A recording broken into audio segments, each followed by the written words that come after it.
Welcome to Hargreaves Lansdown's Meet the Manager.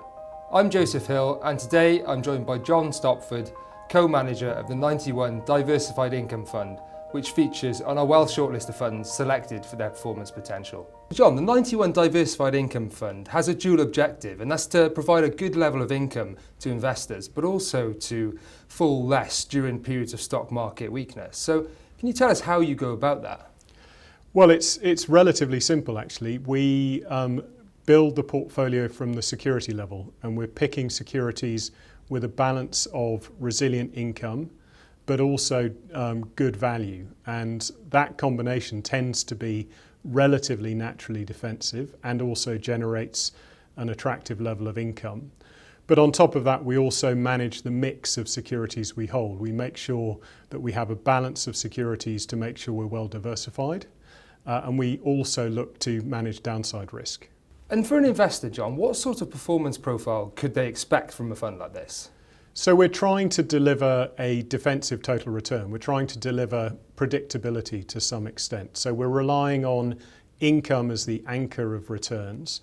We're looking to deliver a return broadly in line with the yield or possibly slightly better over time, but importantly with low volatility and limited drawdown. So we want it to be at the defensive end of the risk spectrum, but to deliver a return that's still attractive, but more stable, more predictable. And you group the investments in the fund into three different areas: the sort of growth engine, the uncorrelated, and the defensive aspects. So why do you split the portfolio in that way? Well, a lot of investors tend to think in terms of asset classes, and we think that's not the best way to make sure that the portfolio is properly diversified. You need really to think about how different securities will behave at times of market stress.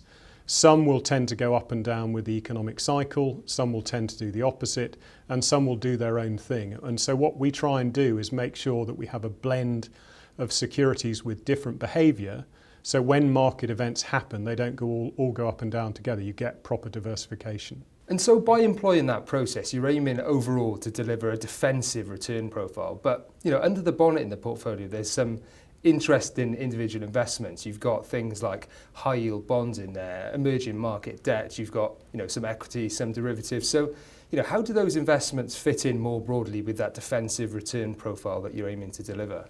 So every single investment we look for has got three characteristics. We're not picking asset classes, we're picking securities. We're picking them for their yield, yes, but we're picking them for their resilience, for the reliability of the income supporting that yield, and also their valuation and safety features. And some of those we will find in unusual areas. Some equities, for example, look more like inflation-linked bonds as far as we're concerned. So a company like Procter & Gamble has grown its dividend every single year for over 60 years. If you look at some emerging market government bonds, as long as you hedge the currency back to sterling, actually they behave rather like gilts or UK treasuries. So thinking about things by what they're called we think is wrong. You need to look at their inherent characteristics, the income that they can produce, and how reliably and safely they can do that. And how could an investor use the fund as part of a broader portfolio? Well, we think the portfolio can be used in three different ways. So fundamentally it's looking to deliver a defensive total return driven by resilient, reliable income. So people can use it as a source of income, they can use it as a defensive alternative, but because it's yielding, because it's driven by income and tends to be quite defensive, it's also an alternative to traditional fixed income, and that's actually why we originally launched the strategy. So it can fit in a number of different roles within client portfolios, but principally it's delivering income, hopefully with a high degree of reliability. And reflecting on your career so far, John, what would you say would be the key lesson that you've picked up along the way that might have been useful to know back when you started out? I think a lot of people who think about funds that invest across asset classes are focused on so-called asset allocation. I think pulling big levers, swinging more to equity, swinging more to bonds. Actually, the thing I think I've learned is that multi-asset investing, or investing across different asset classes, actually the big opportunity is in securities. There are thousands and tens of thousands of different investments to choose from, and limiting yourself to just thinking about top-down decisions rather than actually picking individual securities because of their characteristics, I think you're missing something. So that's probably what I've learned over the last 30 odd years. And who would you say has had the biggest influence on you as an investor, or maybe your investment approach?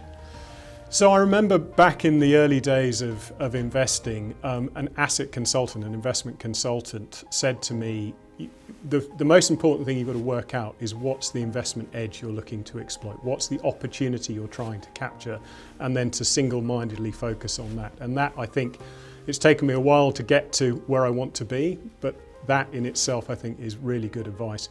Understand what you're trying to exploit, and then just, single-mindedly go and exploit that. And outside of work, how do you switch off? So I'm very lucky. I live in a lovely part of the world. I live in the centre of Oxford. I've got a great family. I've got a dog. I can enjoy the city. I can enjoy the country. I cycle. I read books. All of those kind of things. Life outside work is very good. Inside work is also pretty great. Glad to hear it. John, thank you very much for joining us. Thank you.